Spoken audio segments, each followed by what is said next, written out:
সাইয়েদনা মারিয়াম আলাইহিস সালাম, যার নামে আল্লাহ তাআলা কোরআনে একটা সূরা দিলেন, উনি পৃথিবীতে এমন একজন মহিয়সী নারী, যেই নারীর গর্ভে, যেই নারীর পেটের ভেতরে স্বামীর স্পর্শ ছাড়া সন্তান দিয়েছে কে? সাইয়েদনা ঈসা আলাইহিস সালাম পেটে আসলেন। মারিয়াম আলাইহিস সালাম লজ্জা পেলেন। হায় হায়, কেমন করে এলাকাবাসীদের কাছে আমি আমার মুখ দেখাবো? বিয়ে করি নাই, স্বামী নাই, বিয়ে হয় নাই, স্বামী নাই, কিন্তু পেটে সন্তান চলে এসেছে। হায় হায়, এলাকায় কেমনে মুখ দেখাবো? লজ্জায় পড়ে মারিয়াম আলাইহিস সালাম এলাকা থেকে চলে গেলেন। কি অবাক করে কাণ্ড!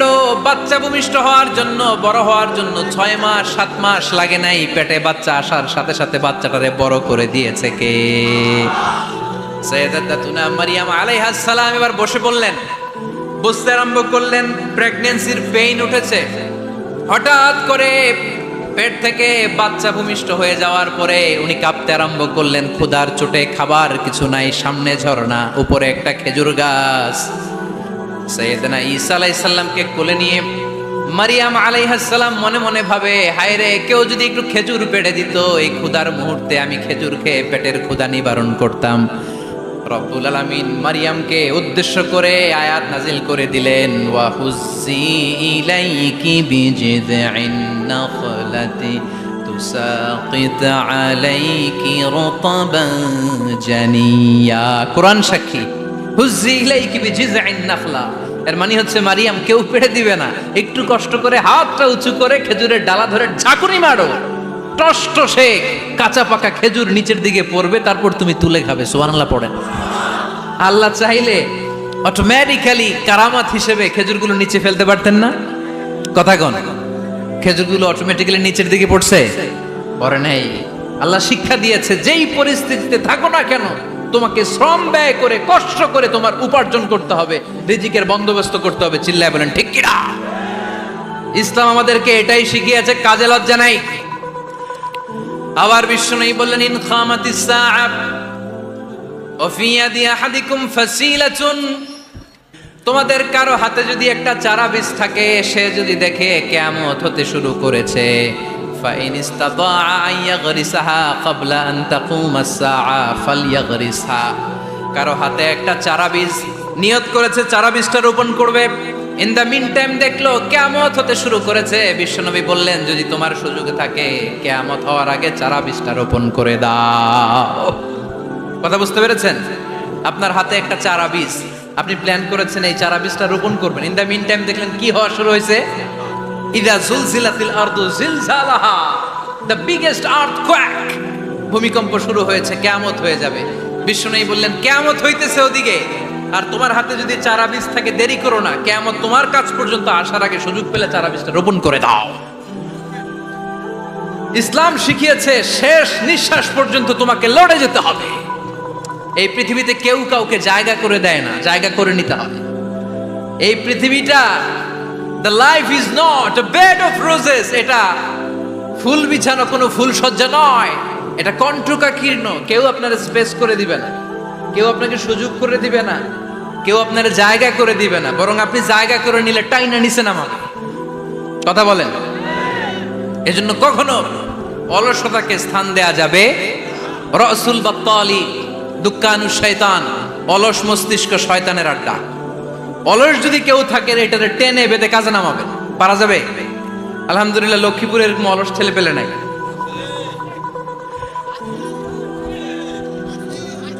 আছে? আমরা আজকে অলসতাকে নো বলে যাবো এই মাহফিল থেকে। অলসতাকে আমরা কি বলবো? আওয়াজ করে বলতে হবে, অলসতাকে কি বলবো আমরা? মুমিনের জীবনে কোনো অলসতা নেই। অলস হয় মুনাফিকরা। অলস হয় কারা? চিল্লায় বলতে হবে। মুমিনরা অলস হয়। অলস হয় কারা?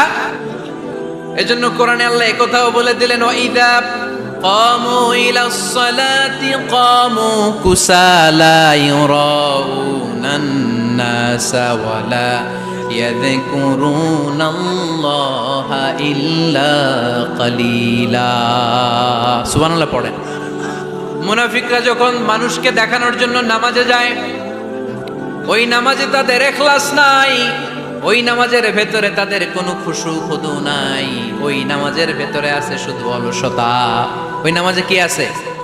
কিন্তু আমরা যখন নামাজে যাই আমাদের অলসতা আছে? আমরা নামাজ পড়লে আমাদের হৃদয়টারে সজীব করে দেয় কে? আমরা উযু করলে আমাদের মনটাকে চাঙ্গা করে দেয় কে? আমরা মসজিদে ঢুকলে হৃদয়টাকে প্রাণবন্ত করে দেয় কে? মুমিন তো নামাজে গেলে চাঙ্গা হয়, মুমিন ওযু করলে চাঙ্গা হয়। বিষ্ণু ঈসা ইসলাম বললেন, ইয়াকিদু শাইতানু আলা কাফিয়াতি রাসি আহাদিকুম ইদা নাম। খেয়াল করে শুনবেন লক্ষ্মীপুরের ভাইয়েরা, চমৎকার একটি হাদিস। আমরা যখন ঘুমোতে যাই, শয়তান আমাদের প্রত্যেকের মাথার পিছনে 3টা অলসতার গিট মারে। কয়টা? আওয়াজ করে বলেন। 3টা অলসতার গিট মারে। ইয়াকিদু শাইতানু আলা কাফিয়াতি রাসি আহাদিকুম সালাসা হুকাত। 3টা গিট মারে যখন আমরা ঘুমোতে যাই। অলসতার 3টা গিট মেরে আমাদের কানের সামনে এসে ফিসফিস করে মন্ত্র পড়তে থাকে, আলাইসা লাইলুন তাওয়িলুন ফারকুদ, আলাইসা লাইলুন তাওয়িলুন ফারকুদ। বিশাল লম্বা রাত, ঘুমাও, অনেক সময় আছে, ঘুমাও। রাত 5টা বেজে যাচ্ছে, তাহাজ্জুদের সময় শেষ হয়ে যাচ্ছে, তখনও শয়তান বলে রাত অনেক লম্বা, ঘুমাও। ফজরের সময় পার হয়ে যাচ্ছে, সূর্য উঠে যাচ্ছে, শয়তান বলে আলাইসা লাইলুন তাওয়িলুন ফারকুদ, এখনো অনেক সময় আছে, লম্বা লম্বা লম্বা চৌড়া রাত পড়ে আছে, তুমি ঘুমাও। বিশ্বনবী বললেন, ফাইন ইস্তাইকাযা ওয়া যাকারাল্লাহ ইনহাল্লাত উকদা। আমার উম্মতের কেউ যখন ঘুম থেকে জেগে ঘুম থেকে ওঠার দোয়া পড়া শুরু করে দেয়, অলসতার প্রথম গিটটা সাথে সাথে খুলে দেয় কে? আপনি ঘুম থেকে উঠেই যখন ঘুম থেকে ওঠার দোয়া পড়বেন, আপনার অলসতার প্রথম গিট খুলে দেয় কে? ঘুম থেকে ওঠার দোয়াটা কি? আলহামদুলিল্লাহিল্লাযী আহইয়ানা বা'দামা আমাতানা ওয়া ইলাইহিন নুশুর। প্রশংসা সে আল্লাহ, যে আল্লাহ আমাদেরকে লম্বা একটা ঘুম শেষে, মৃত্যু শেষে আমাদেরকে ঘুম থেকে উঠালেন। এই দোয়াটা পড়ার সাথে সাথে শয়তান যে 3টা গিট মারছে, ওই 3টার একটা খুলে দেয় কে? Fine তাওয়াদ্দা in হাল্লাত উকদা। ঘুম থেকে জেগে ঘুমের দোয়া পড়ার পরে যখন কেউ ওযু করে ফেলে, অলসতার দ্বিতীয় গিটটাও খুলে দেয় কে? ওযু করার পরে ফাইন সাল্লাত ইন হাল্লাত উকদা, নামাজের মুসল্লায় দাঁড়িয়ে যখন নামাজ শুরু করে দেয়, অলসতার 3 নাম্বার গিটটাও খুলে দেয় কে? 3টা গিট যখন খুলে দেয়, বিষ্ণু ঈসা ইসলাম বললেন, ফাসবাহা নাশীতাল কলব। নাশীত, তখন মুমিন বান্দা সজীব হয়ে ওঠে, প্রাণবন্ত হয়ে ওঠে, উচ্ছ্বসিত হয়ে ওঠে। ওয়া ইল্লা খাবিসান নাফসি কাসলান। আর যদি ঘুমিয়ে থাকে, 3টা গিট তার মাথার পেছনে শয়তানের অলসতার লেগে থাকে, তাহলে তার দিনটা শুরু হয় অলসতা দিয়ে, আর সে হয় অলসতার রাজা। চিল্লায় এখন ঠিক কিনা? এজন্য আমরা কি অলস হতে চাই না কর্মঠ হতে চাই? কোন নবীরা কি অলস ছিলেন? পৃথিবীতে কোন নবী অলস ছিলেন? সব নবী কর্মঠ ছিলেন। বিষ্ণু ঈসা ইসলাম বললেন, মা বাআসাল্লাহু নাবিয়্যান ইল্লা রাআল গানাম। এই পৃথিবীতে এমন কোন নবী নাই যেই নবী বকরি চড়ায় নাই। কি চড়ায় নাই? বকরি রে আপনারা লক্ষ্মীপুরের ভাষায় কি বলেন? কি বলেন? ছাগল। তো পৃথিবীতে এমন কোন নবী নাই যেই নবী কি চড়ায় নাই?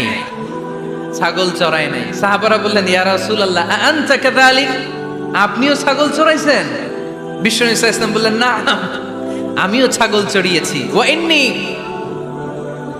আরআহা আলা কারারিতি আহলি মক্কা, আমি তো মক্কাবাসীদের অল্প কিছু পয়সার বিনিময়ে তাদের ছাগলগুলোকে চড়িয়ে দিতাম। সুবহানাল্লাহ পড়বেন না? বিষ্ণু ঈসা ইসলাম ছাগল চড়াতেন।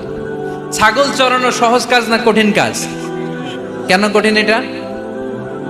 হ্যাঁ, টেরা খুঁটি মারে। হ্যাঁ, তো ছাগল যারা পালে তারা জানে ছাগল পালা কত কষ্ট। ওরে ডানে টান দিলেও কই যায়, রশি ধরে বায়ে টান দিলে কই যায়, সামনে টানলে কই যায়, পিছনে টানলে কই যায়। সারা সপ্তাহ আপনি সময় পান না এটারে গোসল করাবেন। ভাবলেন আজকে জুমার দিন আমিও গোসল করি, এটারে গোসল করাই। এটারে আপনি পুকুর ঘাটে নিবেন, টান দিছেন, ওর বাপের কিরা ও 1 ইঞ্চিও সামনে যাবে না। ঠিক কি না? এই টেরা প্রাণী আল্লাহর কি কি মহিমা! আল্লাহ তাআলা পৃথিবীর সবচেয়ে শ্রেষ্ঠতম মানুষদেরকে ছাগল চড়িয়ে ছেড়েছেন। ঠিক কি না? মা বাআসাল্লাহু নাবিয়্যান ইল্লা রাআল গানাম। এই পৃথিবীতে এমন কোন নবী ছিল না যে নবীরা ছাগল চড়ায় নাই। আল্লাহ বুঝাতে চাইলেন ছাগল চড়ানো অনেক কষ্টের কাজ।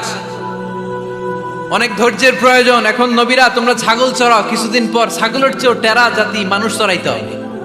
মানুষের মধ্যেও টেরা আছে না নাই? ভালো বললে ভালোটা বুঝে না, ডানে যেতে গেলে বায়ে যায়, বায়ে যেতে বললে ডাইনে যায়, এরকম আছে না নাই? সম্মানিত ভাইয়েরা, সমস্ত আম্বিয়া আলাইহিমুস সালাম ওনারা কর্মঠ ছিলেন। সাইয়েদনা আদম আলাইহিস সালাম নিজ হাতে চারা গাছ রোপণ করে চাষাবাদের কাজ করেছেন, সুবহানাল্লাহ পড়েন।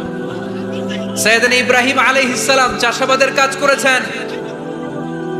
সাইয়েদনা দাউদ আলাইহিস সালাম নিজ হাতে যুদ্ধের জন্য যে পোশাক পরতে হয়, যেটা পরলে গায়ের মধ্যে ছুরি মারলেও ঢুকে না, ওই শিরস্ত্রাণ বানিয়েছেন, নিজ হাতে তলোয়ার বানিয়েছেন, সুবহানাল্লাহ পড়েন। সাইয়েদনা মূসা আলাইহিস সালাম ছাগল চড়িয়েছেন। সাইয়েদনা মূসা আলাইহিস সালামের মেজাজ নরম না গরম? নবীদের মধ্যে সবচেয়ে বেশি মেজাজওয়ালা নবী ছিলেন মূসা আলাইহিস সালাম। উনিও 8 থেকে 10 বছর সাইয়েদনা শুআয়ব আলাইহিস সালামের এরিয়াতে ছাগল চড়িয়েছেন। চিল্লায় বলেন সুবহানাল্লাহ।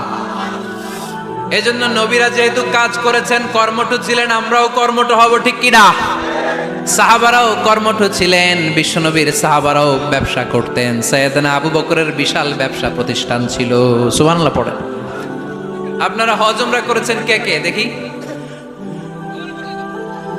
করছেন? মাশাআল্লাহ। যারা করে নাই আল্লাহ তাদেরকে আল্লাহর ঘর জিয়ারতের তুমি নসিব করো। বিশ্বনবীর মাকবারার সামনে দাঁড়িয়ে আমরা যেন সালাম পেশ করতে পারি, তুমি নসিব করো। বাইতুল্লাহ শরীফে এবং মসজিদ নববীতে আমরা যেন সালাত আদায় করতে পারে, আল্লাহ তুমি নসিব করো। সাইয়েদনা আবু বকর রাদিয়াল্লাহু তাআলা আনহুর ব্যবসা প্রতিষ্ঠান ছিল মক্কার কাবা ঘরের পাশেই।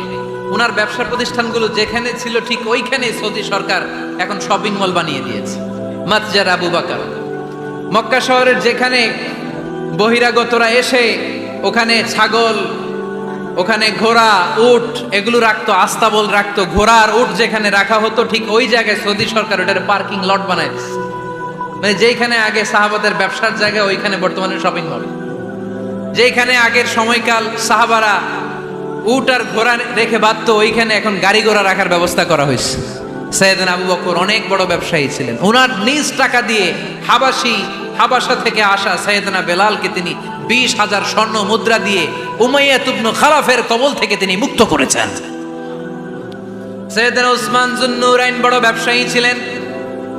নিজের টাকা দিয়ে মদিনার মুসলমানেরা পানি খেতে পারে না, বিইরে রুমা নামে একটা কুয়া ছিল, এই কুয়ার মালিক ছিল ইহুদি। মুসলমানেরা পানি খেতে গেলে এসে বকা দিত, পানি খেতে দিত না। বিশ্বনবী বললেন, আমার সাহাবীদের মধ্যে এমন কি কেউ নাই নিজের অর্থায়নে বীরে রুমা কিনে মুসলমানদেরকে দিয়ে দিবে? সাইয়েদনা উসমান যুন্নুরাইন বলল, ইয়া রাসূলুল্লাহ, আপনার খেদমতে আমি হাজির। মুহূর্তের মধ্যে সাইয়েদনা উসমান যুন্নুরাইন নিজের অর্থায়নে বীরে রুমাটা কিনে মুসলমানদের জন্য সদকা করে দিয়েছে। তো ব্যবসা না করলে, কর্মঠ না হলে, উপার্জন না হলে সদকা করা যাবে? চিল্লায় বলেন করা যাবে। সুনানে তিরমিজির বর্ণনা, বিষ্ণু ঈসা ইসলাম মক্কা থেকে যত সাহাবারা হিজরত করে মদিনায় এসেছে, মদিনাতে কোনো না কোনো সাহাবার সাথে বিশ্বনবী ভ্রাতৃত্বের বন্ধনে আবদ্ধ করে দিয়েছে, সুবহানাল্লাহ পড়েন। এজন্য মক্কা থেকে যারা এসেছে এদেরকে বলে মুহাজির। এদেরকে কি বলে? আর মদিনায় যারা ছিল এদেরকে বলে আনসার। এদেরকে কি বলে? আওয়াজ করে উত্তর দিবেন। মক্কা থেকে যারা এসেছে তাদের নাম, আর যারা মদিনার সাহাবী তাদের নাম আনসার। আজকে এই মাহফিলে লক্ষ্মীপুর এর বাইরে থেকে কারা কারা আসছেন দেখি?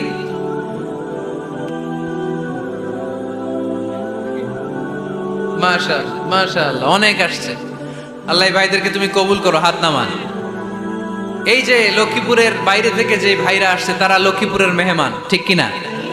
মক্কা থেকে হিজরত করে যে সমস্ত সাহাবারা এসেছিল তারা ছিল মদিনার মেহমান। বিশ্বনবী এক এক মক্কার সাহাবীকে মদিনার এক এক সাহাবীর সাথে ভ্রাতৃত্বের বন্ধনে আবদ্ধ করে দিলেন। আব্দুর রহমান ইবনে আউফ রাদিয়াল্লাহু তাআলা আনহু, ওনার সাথে ভ্রাতৃত্বের বন্ধনে যে সাহাবীকে বিশ্বনবী আবদ্ধ করে দিলেন ওনার নাম হচ্ছে সাদ ইবনে রাবিয়া। কি নাম? মদিনার অনেক বড় ব্যবসায়ী। বিশ্বনবী বললেন, ও আব্দুর রহমান ইবনে আউফ,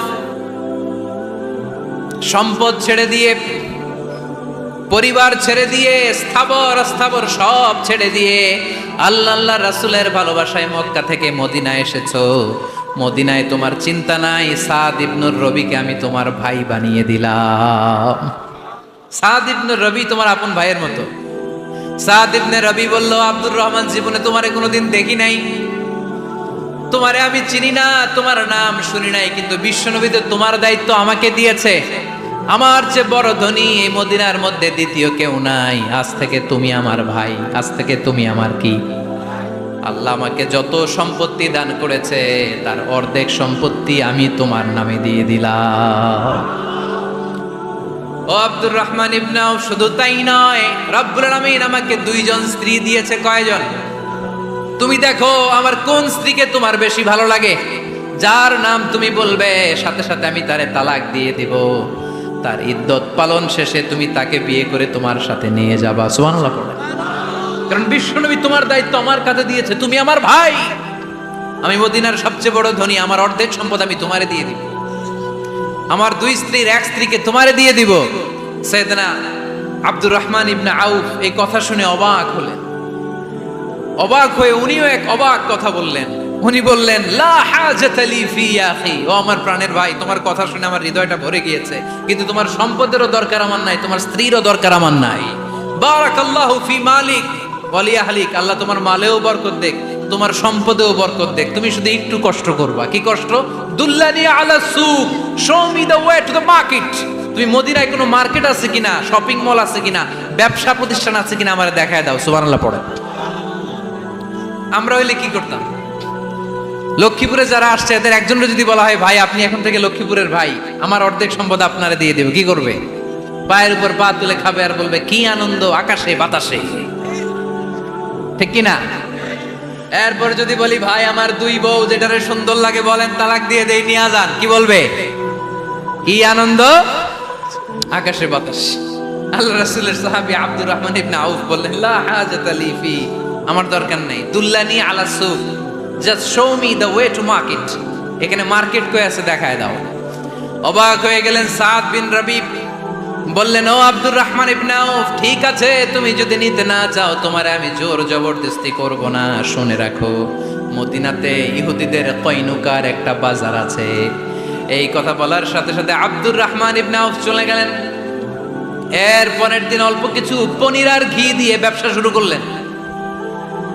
পনির আর ঘিয়ের ব্যবসা করতে করতে করতে করতে ব্যবসায় তিনি এত লাভ করলেন, উনি বললেন, আমি যদি কখনো মদিনার বালুর মধ্যে হাত দিতাম, ওই বালুটারও সোনা বানায় দিত কে? দুল্লানি আলা সুক, লক্ষ্মীপুরের কর্মঠ যুবক ভাইয়েরা, এই আব্দুর রহমান ইবনে আউফ আমাদের প্রেরণা। উনি অন্যের ঘাড়ে পাড়া দিয়ে খেতে চায় নাই, আরেকজনের উপর ডিপেন্ডেন্ট বা নির্ভরশীল হতে চায় নাই।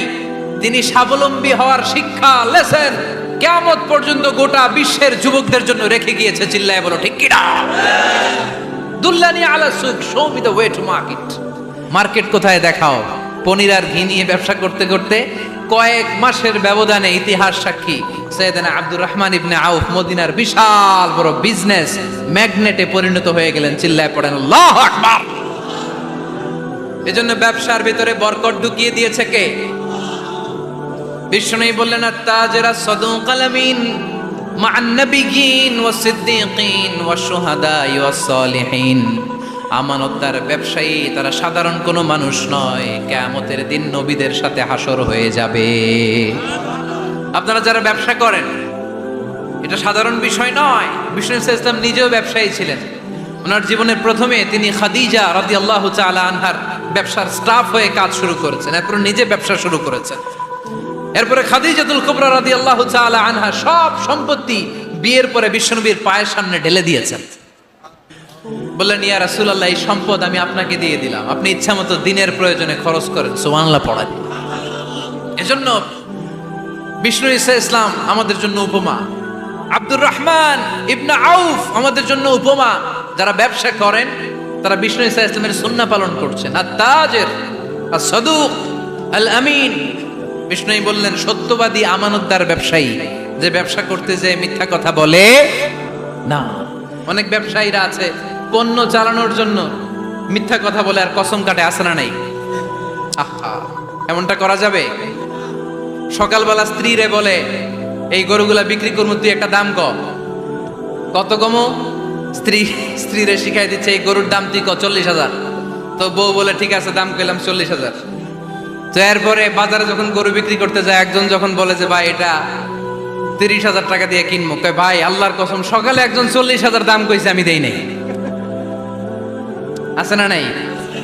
কৌশল করে, বউরে শিখাইছে সকালে, কয় তুই দাম কর 40,000। তো বাজারে যে সকালে একজন দাম করছে, দাম করে কইছে 40,000 দেই নাই, আপনারা 30,000 কেমনে দেই? এরকম ডাকাইতে আছে না নাই? আলহামদুলিল্লাহ লক্ষ্মীপুরে এরকম লোকজন নাই। আরে নাই, আমি কই নাই, এরা কই আছে।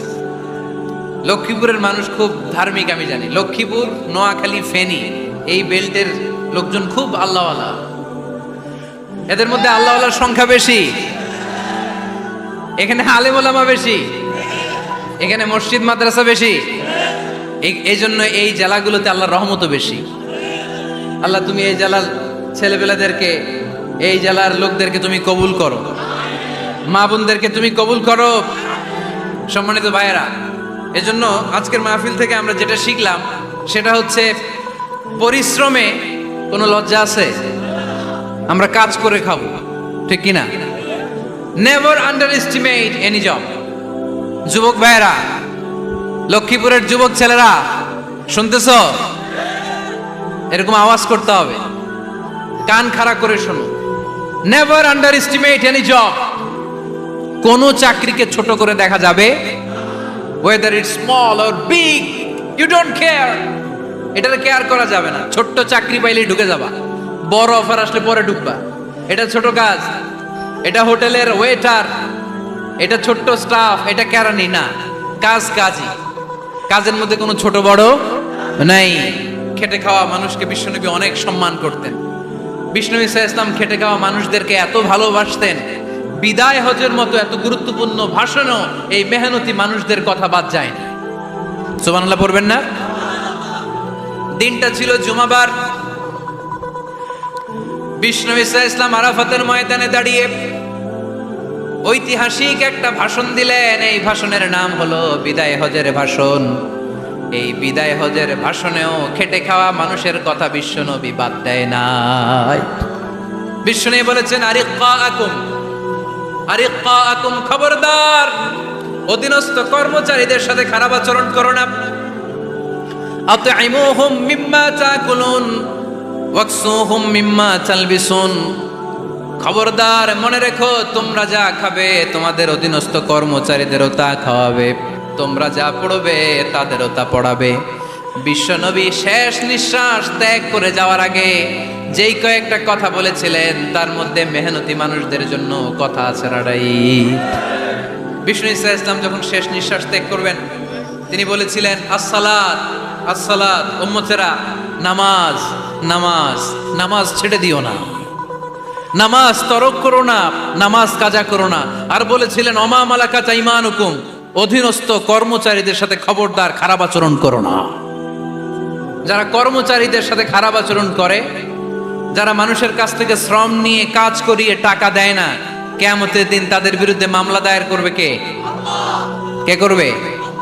হাদিসে কুদসি সাক্ষী বিষ্ণু ইসা ইসলাম বলেন, আল্লাহ তাআলা ফরমান, আনা খাসমুহুম সালাসাতুন আনা খাসমুহুম ইয়াউমাল কিয়ামা। তিন শ্রেণীর ব্যক্তির বিরুদ্ধে আল্লাহ বলেন, আমি নিজেই কিয়ামতের দিন মামলা দায়ের করব। I will be against them in the day of judgment. Three categories of people, I will be against them in the day of judgment. তিন শ্রেণীর লোক কিয়ামতের দিন তারা ছাড় পাবে না। আল্লাহ বলেন, আমি নিজেই তাদের বিরুদ্ধে মামলা দায়ের করব। এর মধ্যে এক শ্রেণীর লোক হচ্ছে রাজুলুন ইস্তাআজারা জিরান ফাস্তাউফা মিনহু ওয়া লাম ইয়াতি আজরা। একজন শ্রমিক ভাড়া করে তার কাছ থেকে কাজ নিয়েছে, কিন্তু তার পারিশ্রমিক আদায় করে নাই। এরকম আছে না নাই? দাপট দেখায়, দাপট দেখায় ইউনিভার্সিটির ক্যান্টিনগুলোতে। ইউনিভার্সিটির ক্যান্টিনে যায় খায়, মাগার বিল দেয় না, এরকম ডাকাইত আছে না নাই? চায়ের দোকানে চা খায়, পরে দিমু, বিল দেয় না, আছে না নাই? দোকানে যে পণ্য কিনে বিল দেয় না, পরে দিমু, আছে না নাই? কিয়ামতের দিন আল্লাহ তোর এই মাস্তানি ছুটাবে, চিল্লা এখন ঠিক কিনা? আনা খাসমুহুম, আমি নিজেই তাদের বিরুদ্ধে মামলা দায়ের করব। কথাটা কার? এজন্য বিশ্বনবী বললেন, খবরদার, মেহনতি মানুষ, খেটে খাওয়া মানুষ, এদের দোয়া কবুল হয়ে যায়। আতুল আজিরা আজরাহু ক্বাবলা আন ইয়াজিফা আরাকুহু। খবরদার, বিশ্বনবী বললেন, শ্রমিকের ঘাম শুকিয়ে যাওয়ার আগে তাদের পারিশ্রমিক মিটিয়ে দাও। বিশ্বনবীর বিখ্যাত হাদিস, আতুল আজিরা আজরাহু ক্বাবলা আইয়াজিফা আরাকু।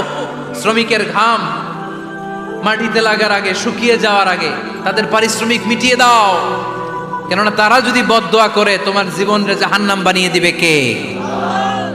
বিষ্ণু ঈসা ইসলাম সব সময় খেটে খাওয়া মানুষদেরকে আগলে রাখতেন। সব সময় শুধু যে ভাষণে মেহনতি মানুষদের সাথে ভালো আচরণ করতে বলতেন, শ্রমিকদের সাথে ভালো আচরণ করতে বলতেন এমনটা নয়, ওনার ব্যক্তিগত জীবন ঘাটলেও দেখা যায় উনি শ্রমিকদের সাথে কেমন আচরণ করেছেন।